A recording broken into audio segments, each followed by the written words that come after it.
What historical fact makes you cry?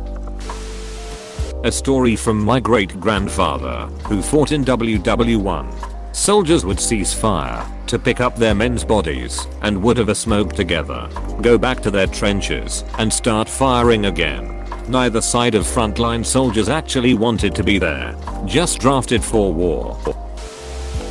The Triangle Shirtwaist factory fire. The doors to the exit and the stairwells were locked, so you either had to jump out the window or be burned alive. After the Pearl Harbor attack, at least some men were alive in a pocket of air inside one of the capsized ships. Navy personnel could hear them banging on the hull and trying to signal for help, but there was no way to get at them safely. The water was full of fuel and oil, so blowtorches weren't a workable idea, and there was no way for divers to get into the ship because the damage had rendered the whole thing a death trap of twisted steel. There wasn't even any way to communicate with the trap men, so the guards at Pearl Harbor had to listen to those calls for help getting weaker and weaker, while inside everyone slowly suffocated. When they hauled the ship up for scrap later, there were 16 notches scratched onto the wall of that compartment, which means at least one casualty of Pearl Harbor lived until December 23rd, 1941. The rape of Nanking in 1937. Looking up photos of what the Japanese did there left me silent for a while. They raped and murdered women. Bayoneted babies. You can look up a photo of it. Use the wounded as rifle and bayonet practice. Forced mothers on their sons and fathers on their daughters. And made a contest out of beheading civilians. There is a Japanese newspaper article you can look up about it. It's disgusting. And the worst part about it is that the Japanese government denies most of these acts, along with a lot of other war crimes that they committed afterwards. It always shakes me to my core to know that human beings are capable of doing such horrible things to one another and smile while doing it. It doesn't exactly make me cry, but Albert Göring, the staunchly anti-Nazi brother of Hermann Göring, spent the Second World War helping Jews and dissidents to escape.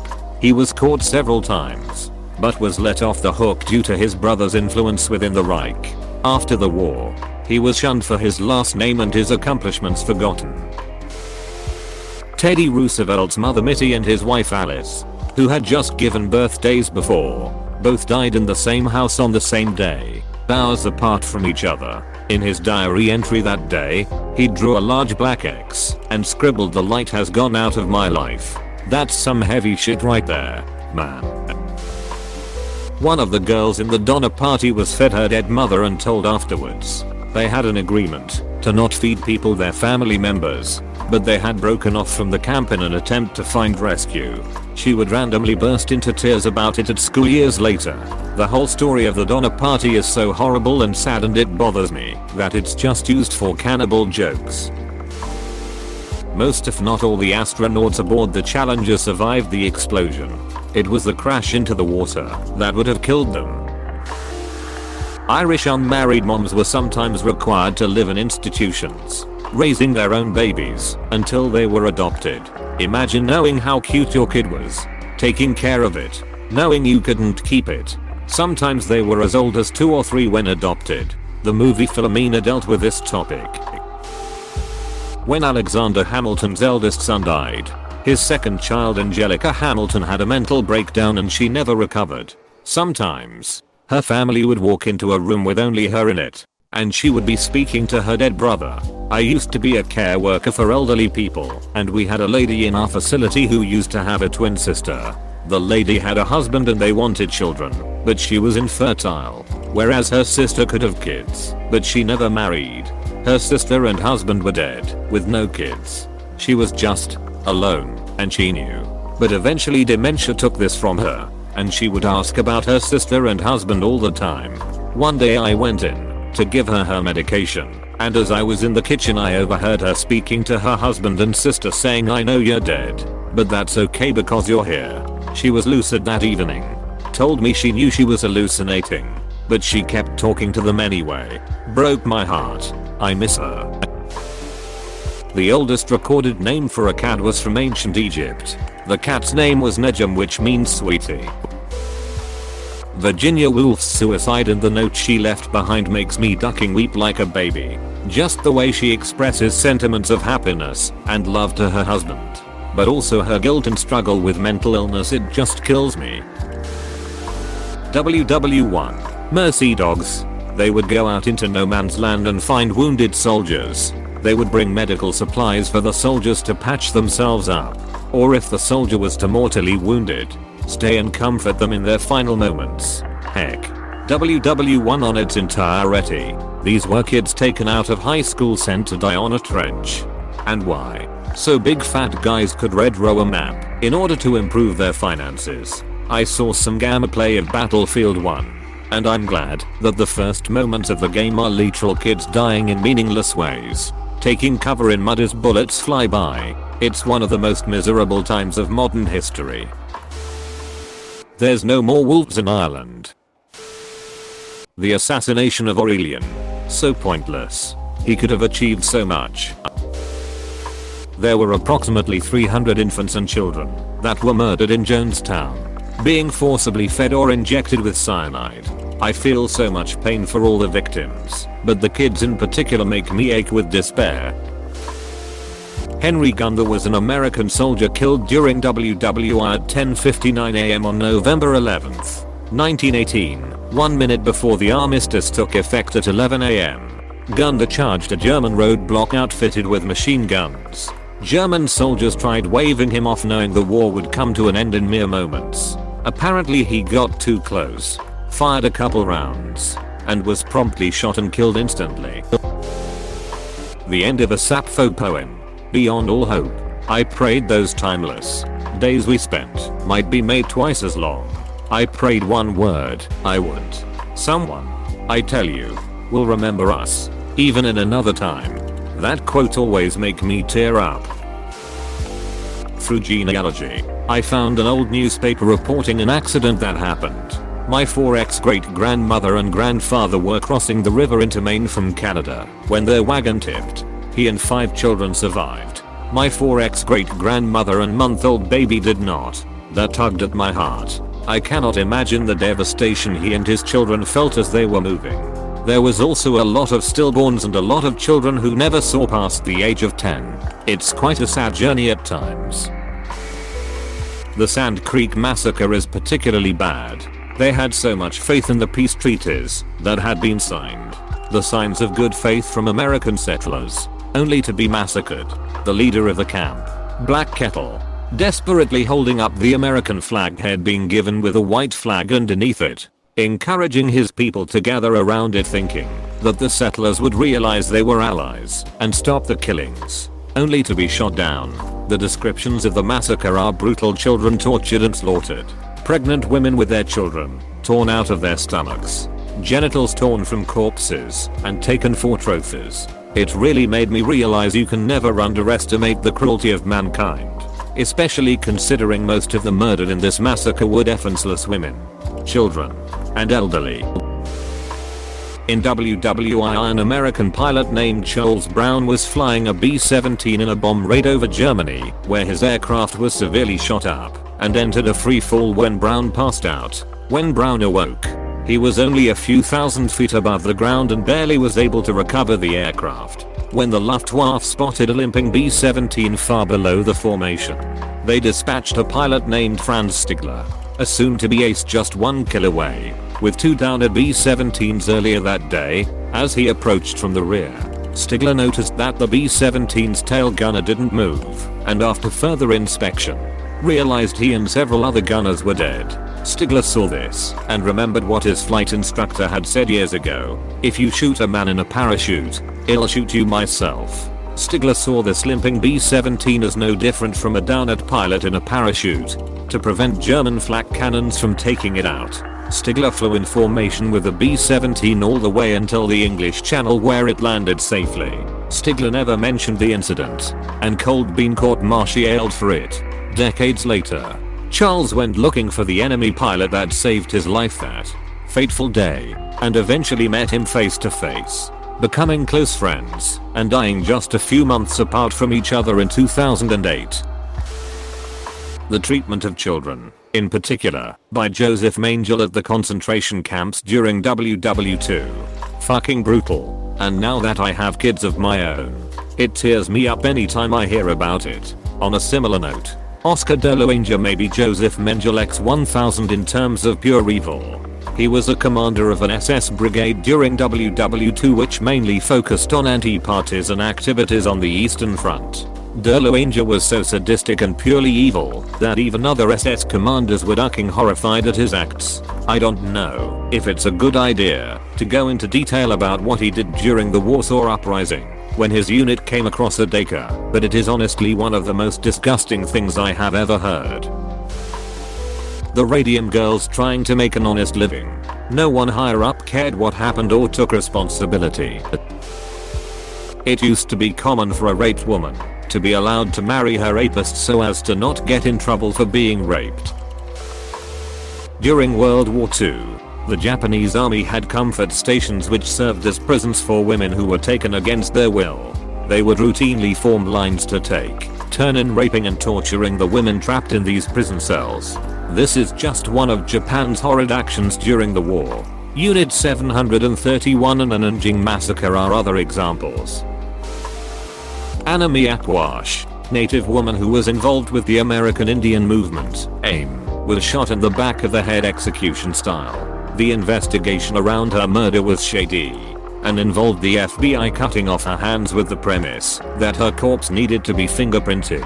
I first learned about her in the first pages of Lakota Woman, a memoir by Mary Braid Bird, who was one of her closest friends and who wrote about the murder and how the FBI cut off her hands. I have not been able to stop thinking about Anna's dismembered hands since I read it. Mary also wrote about the involuntary sterilization of Native women in her community, which was widespread through at least the 1970s. The disembodiment and disrespect of Native women haunts me and will haunt me for the rest of my life, especially as a woman and a Native descendant.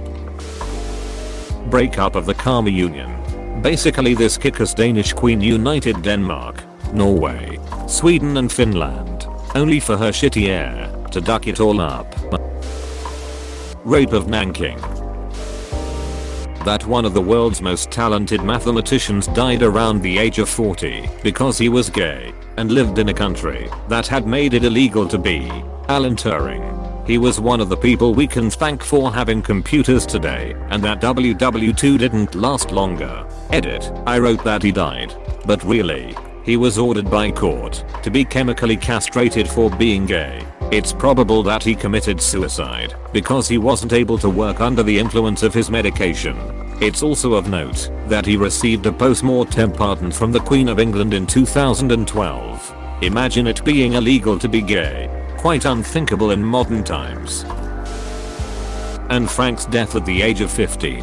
Hiding from Nazis. Had contracted typhus. Couldn't recover from it and left her diary for us. Her last words from her diary. As I've told you many times, I'm split in two.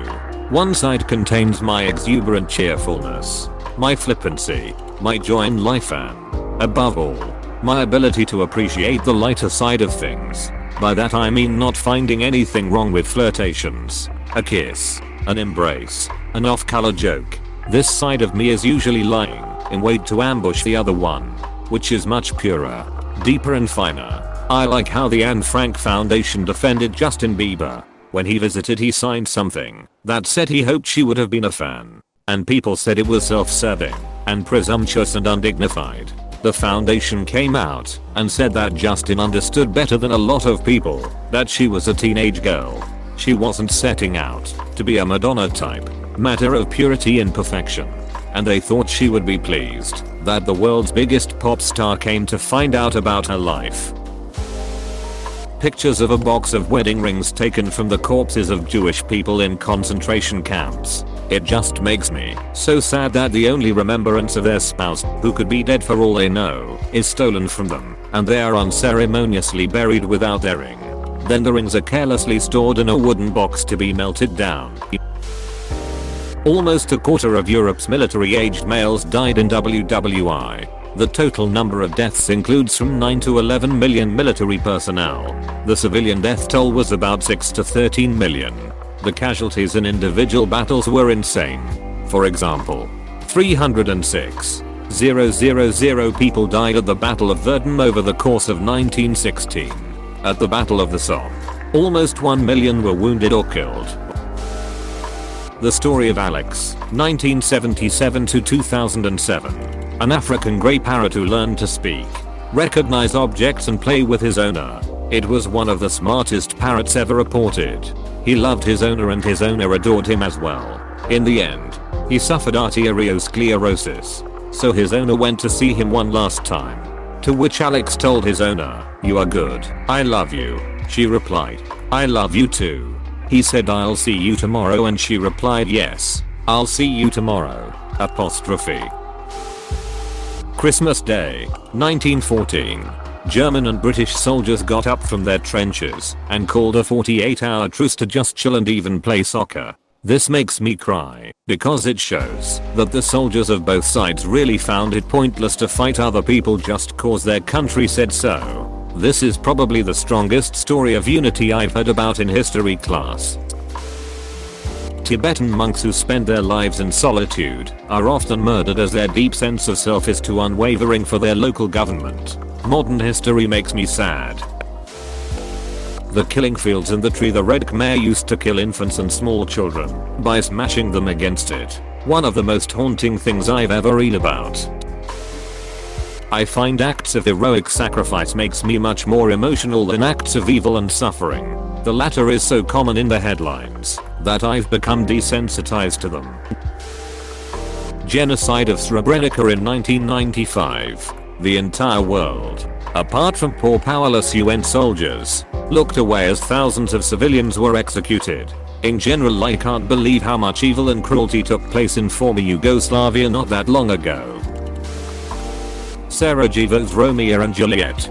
During the Balkan Civil Wars, there was a Bosnian Muslim/Serbian Christian couple who were shot by snipers in Sarajevo. Their bodies lied on top of each other for 7 days before being moved. This hurts me the most because of my Balkan background. I have family in unmarked mass graves in Kosovo, Macedonia, and Montenegro. People that I'll never see or talk to again because the Nationalist Party wanted to hold on to Yugoslavia while everyone else wanted to leave. The fact that Anne Frank died just 2 weeks before the camps were liberated. Every time I read her diary/other books about it, I get this weird sense of hope for her, even though I know it's crazy because of the timing. We all know the Thanksgiving story in Massachusetts, where the Wampanoag leader Massasoit entered into a peaceful alliance with Plymouth colonists. That peace was broken within a generation. Massasoit's son, Philip, was killed in the subsequent war. Philip's head was mounted on a pike at the entrance to Fort Plymouth, where it stood for several decades. Philip's wife and children were captured and sold into slavery in the Caribbean. Native American history is filled with stories of heartbreak and resilience, both of which frequently produce tears when hearing the stories. That we killed all the buffalo out of sport. There used to be millions. Then there were 300. They were a huge part of the North American ecosystem. Please click subscribe if you enjoyed this video.